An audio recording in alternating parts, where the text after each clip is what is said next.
Lazy housekeeper, get dinner ready already. Instead of showing concern for me as I collapsed in dizziness, my husband, Jason, pushed me away with annoyance and glared at me with irritation.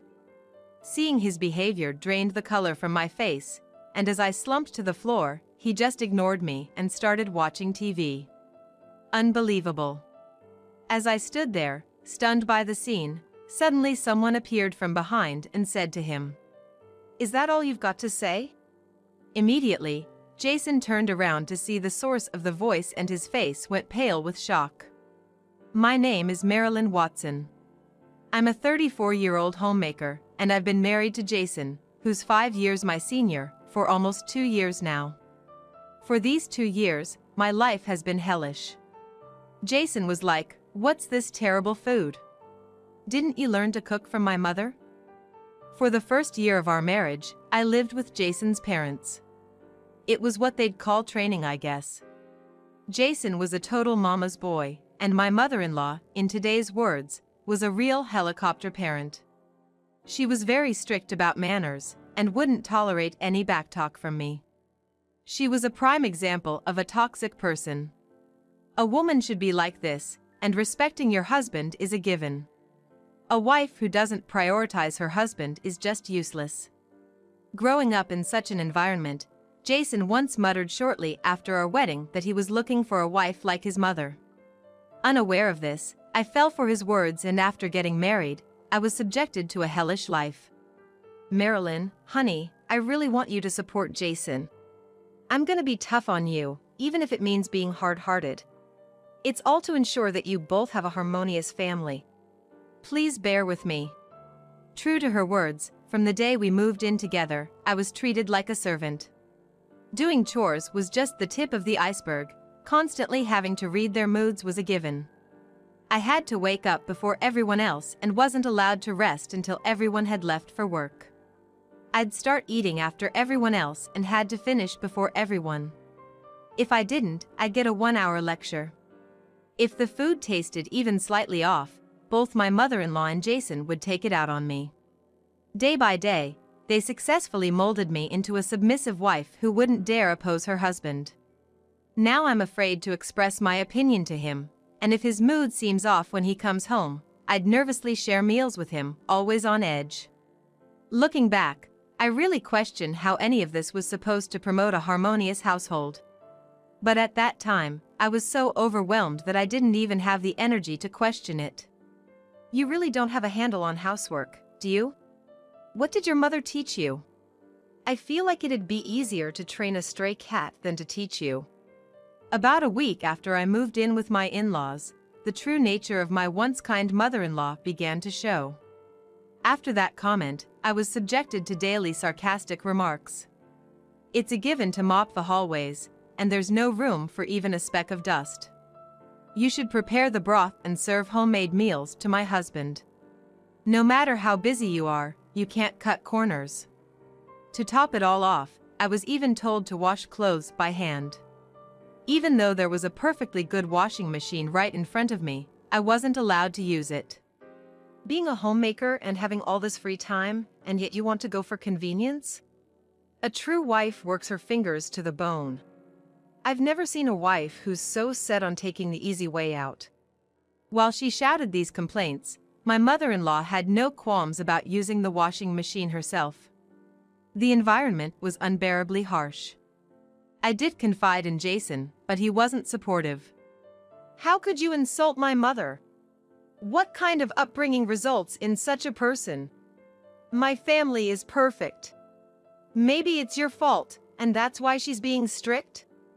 Jason never acknowledged any wrong on his mother's part. He frequently used the term train as if I was no different from a dog or a cat. He believed his mother was right, there was no doubting what she said. It was as if he was a true believer. It seemed as if he was brainwashed, not willing to listen to my side, always blaming me. My mother-in-law found out about this, and from the next day, I was only allowed to go shopping on foot. No matter how far I needed to go, she even started saying that I couldn't use public transportation. She was like, "You should live in a traditional style from now on." The sloppiness in your life is evident from the way you carry yourself. I had to welcome my husband in a uniform and serve meals as soon as he arrived home. Sitting in chairs wasn't allowed. What I was doing surpassed mere nitpicking by a long shot. I thought about running away, but I had no parents, and my only sibling, Austin, was married and living abroad. I didn't have anyone I could easily turn to for help. I cried almost every night, my spirit breaking bit by bit. By the time we finished training and started living only with Jason, I had lost a lot of weight and was both mentally and physically exhausted. Please, Jason, I'm not feeling well. Could you let me see a doctor? A week after we started living together, plagued by nausea and headaches, I brought up my health concerns to Jason. We hadn't been intimate since our wedding, so there was no chance of pregnancy. Given that, maybe I really am sick. The intense headache makes it hard to even sit up, and my body feels faint like I'm anemic, refusing to cooperate. I can tell my body is screaming for help. It's clear even to me that it's severe. It's not something I could bear or will away. With a pale face, I told Jason about it. He responded with an irritated tone, dismissing my plea. What do you mean you feel bad? Be specific. You always leave out the important parts. Maybe it's because you've always been pampered. You expect people to just get you. Maybe that's why you can't even take care of yourself. I'm tired, don't waste my precious time with your vague words. Speak up and be clear, and stop annoying me. My ears hurt more hearing his sarcastic complaints while feeling so ill, making my headache even worse. I regretted getting married in this maddening situation. He never showed any signs like this when we were dating, but as soon as we got married, he changed. Until then, he was kind, always gentlemanly, and charming, a popular guy at work. Marilyn's really clumsy, can't take my eyes off her. I worked at the same company as him. I worked hard, and when I secured a job at this major company, Austin even cried tears of joy. Back then, both my parents were alive, and when I got the job, Austin even came back to the States. We spent quality time together, just family. If you ever face any challenges, reach out anytime. Even if I'm far away, I'm still your big brother. Austin truly cherished me. There were parts of Jason that reminded me of Austin's kindness. He was understanding of my clumsy nature, intelligent, and the go-to guy for everyone. He was like an older brother figure I looked up to. I fell for his warm nature. I have a headache, feel nauseous, and I'm dizzy. I'm gonna go to the doctor and get some medicine. Please, can you give me the money for the consultation? The kindness I felt from him in the past is nowhere to be found now. There's not a trace left. Now, he's like a completely different person. He's so harsh, it's almost demonic. He doesn't see me as a human being. He looks at me with disdain, as if he's looking at trash. I've come to fear him. It's all just you being spoiled. I wasn't expecting him to give me the money easily, but I was at a loss for words at his unexpected response. You have it easy as a homemaker, and yet you always seem to be whining. What in your life could be causing dizziness, nausea, or headaches? Are all these just excuses to avoid housework? I'm not saying this out of any ill intention. You don't even work outside, and you complain about headaches? Give me a break. Just take some over-the-counter meds and get over it. I won't tolerate any unnecessary spending. The family's finances were entirely covered by Jason's salary. He couldn't manage anything around the house and had expressed before marriage that he wanted me to handle all the housework. He was like, "Don't worry about money. Whether we have 3 kids or 4, I'm gonna work hard and provide. I want you to do the things I can't." Back then, even being as unreliable as I felt, I was happy that I could be of use to him. I had enjoyed working and being his support. Leaving my job wasn't a tough decision. I believed we would have a happy life together, but this is what it has come to. I've become trapped in my life, much like a bird in a cage. I can't take it anymore. Someone, please help. He doesn't even consider my health issues. After Jason reached his breaking point and stormed out of the living room, I collapsed on the spot and couldn't stop crying.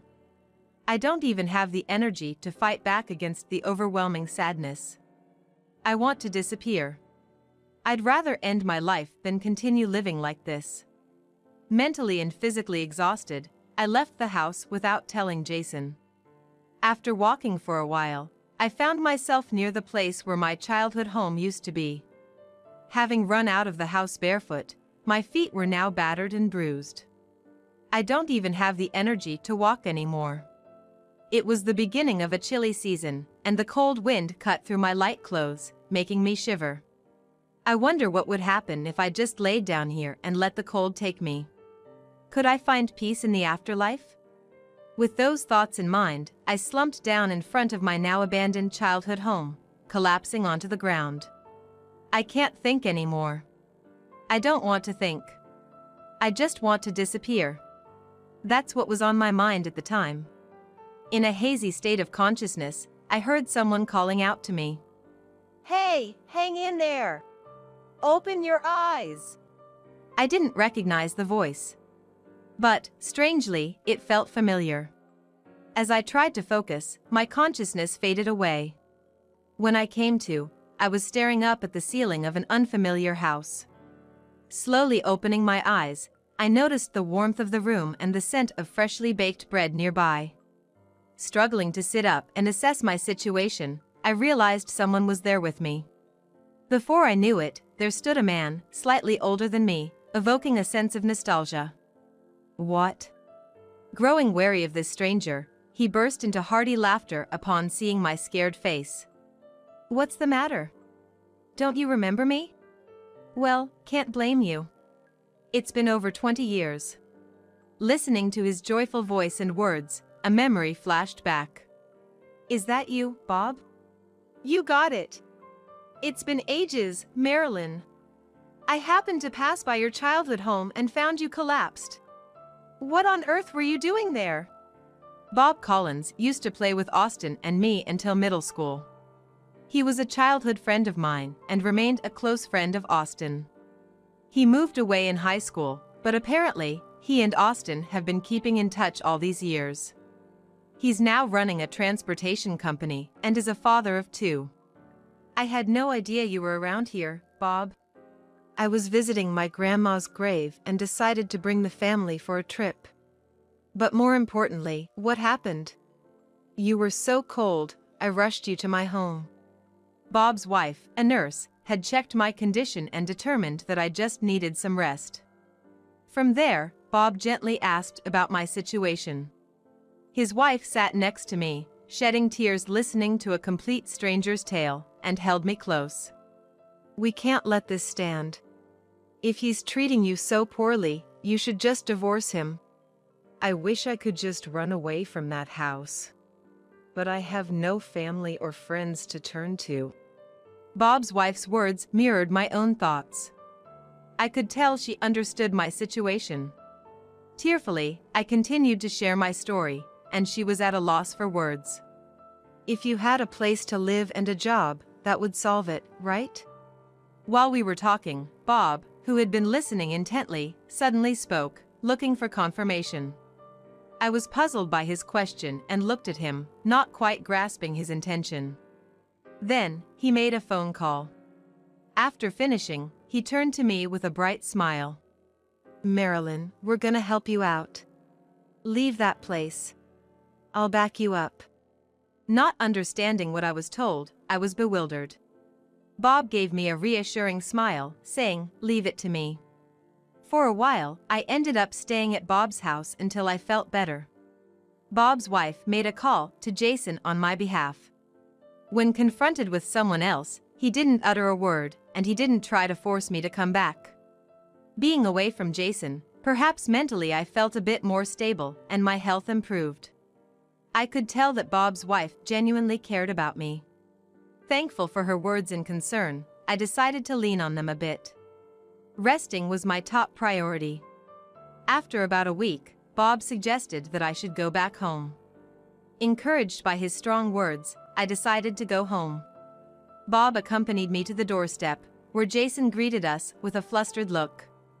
He wasn't his usual stern self, he seemed more concerned about my health. But there was something about his demeanor that scared me. Then, as if to keep me away from Bob, he pulled me into a tight embrace, letting out a deep sigh. Marilyn. It's my fault. I didn't understand your pain, and I made you suffer. I'm truly sorry. Thank you for coming back. His voice choked up. Although I was surprised, as I tried to compose myself, I caught Bob's gaze from behind, watching over me silently. With a silent lip movement, Bob mouthed like, "Stay strong." When Jason let go of me, he ruffled his hair in frustration and sighed deeply. You know what this means, right? His words, said with an air of annoyance, made my body freeze in terror. His tone was now cold, as if he had become a different person, suggesting that I had just brought trouble. Confused and unsure about entering the house, Jason forcefully pulled me inside and then shoved my hand away. Relying on some guy I don't even know. Didn't think you were that kind of girl, he said. Tears welled up in my eyes. Even though I'd promised myself I'd stay strong coming back here, his harsh words and gaze made me tremble. I'm scared. I want to leave. It's too much. Feeling like this, my vision started to blur, and I began to feel dizzy. As I seemed to be collapsing against him, he pushed me away in disgust, expressing his annoyance with a huff. Cut out the act. I don't even want to touch a dirty woman like you. Thrown off balance by his push, I crashed into the wall and collapsed in the hallway. Ignoring my state, Jason turned on the TV, sprawled on the couch, and barked an order at me, as if to make his displeasure clear. Get dinner ready, now. Because of you, I haven't had a decent meal in a week. The least you can do is housework. So get on it and do the laundry too. Looking around, I noticed piles of laundry overflowing everywhere. Dishes and trash were left all around. The house was a complete mess. I can't take it anymore. I can't go on with this man any longer. I want a divorce. It was at that moment I had such thoughts. Someone approached him from behind and called out to him. Is that all you wanted to say? The familiar voice startled me. As Jason slowly turned around, the color drained from his face. Austin? What are you doing here? It was Austin standing there. Why was Austin, who was supposed to be overseas, here? Jason was showing signs of panic. Jason trembled in fear of Austin's intimidating presence. Austin, having worked in construction overseas, had grown bigger and looked even more formidable than when he left the States. When Austin suddenly approached him, it was no surprise that a frail man like Jason would be scared. Moreover, Austin despises people who act inhumanely. To Austin, Jason's behavior was nothing short of reprehensible. It was no surprise to see anger on Austin's face. No, this is just guiding my wife, teaching her. Oh? So pushing a sick woman is teaching? That's news to me. Jason desperately tried to make an implausible excuse. At Jason's words, oddly enough, Bob, who was supposed to have left earlier, peeked into the living room. With a refreshing smile, he addressed Jason. Why are you here? How'd you get in? Well, the door wasn't locked. Even if you have a lock, it won't work if the door isn't shut properly. With that, he pulled out a thin handkerchief. The handkerchief was dirty as if it had been wedged somewhere. Oh! When you hugged me, I dropped something on the floor to prevent the door from locking, so that the others could get into the house later. I'm looking a bit wobbly, was supported by Bob's wife and managed to stand up. Jason's expression, alternating between looking at me and the faces of Austin and the others, was tinted with panic and fear. After hearing the reveal of how Bob and the others got in, Jason realized this had been planned from the beginning. He had always dumped all security concerns on me, so it was obvious he wouldn't check the locks. Once the door closes, it locks automatically. With that in mind, it was easy to imagine him not bothering with the front door. I've heard everything from Marilyn. Seems like you've gotten real close with my sister while I was overseas. That's because I've recorded all of our interactions. Marilyn has detailed records in her diary, and even your emails and calls have been recorded and saved. All of this has been handed over to the lawyer. Including the harm you've done to Marilyn, expect to be paying for damages. From now on, deal with the lawyer about the divorce. Don't you dare approach our family again. Everyone glared at Jason, as if to protect a trembling me, making it clear that not a single person was on Jason's side. To ensure I wouldn't be swayed by Jason's sweet words, Austin spoke on my behalf. At the mention of the word divorce, Jason became frantic and began clinging to me. Wait, please reconsider the divorce. I can't live without Marilyn. Jason tried desperately to play the pitiful card. He probably did need me in many ways, but his words no longer reached me. I knew the real meaning behind his words: to use me, to have an easy life, to take out his daily frustrations on me. I wouldn't fall for his sweet words anymore. Bob and Austin stepped in to protect me from Jason's desperate attempts. From behind the two of them, for the first time since our marriage, I coldly said to Jason, "There wasn't a single moment of happiness in our married life. All I thought about was how to escape. Who'd want to stay in such a house? I want nothing to do with you. Stay away from me." Perhaps because I had never raised my voice before, Jason stopped resisting out of shock. Devastated by the unbelievable scene before him, he seemed to lose all strength and collapsed on the spot. Finally, I was free from Jason's clutches. Once things calmed down, I headed to the hospital accompanied by Bob's wife. I was diagnosed with depression. To get some rest, I stayed at Bob's house for a while. Based on Bob's suggestion, I decided to recuperate there before starting my new life. "We're here for you. Everything's gonna be all right. If that man tries to come around, I'll chase him away. Just leave it to me." Austin and I were truly grateful for the reassuring words and the warmth of the two kind souls. The reason Austin had returned to the States was due to a call from Bob. It turned out that Austin was the one Bob had been on the phone with, and Bob had explained my situation, urging him to come back right away. "Why didn't you rely on me?" Of course, Austin, who had come back, scolded me, but he knew I wasn't good at leaning on others. Austin regretted not coming here sooner to check on me and hugged me multiple times. Thanks to Bob arranging for a lawyer and a place to live, this situation was resolved smoothly. "From now on, live with us over there. It might be tough to adapt at the beginning, but my wife and our friends will support you fully. Don't worry." Saying that, he offered me a job at his company, and everyone there welcomed me with open arms. As for Jason, he and his mother were sued by us for emotional abuse and are now buried in debt. Before I left the States, I met with my former colleagues and explained the circumstances leading to the divorce, resulting in Jason losing his standing at the company. Having lost his credibility, he felt uncomfortable at the company and resigned soon after. Now, he's living off his parents and doing odd jobs here and there. Although I received a letter of apology from him, saying he'd learned his lesson from this ordeal, I, of course, didn't believe a word and made sure to get compensation from him.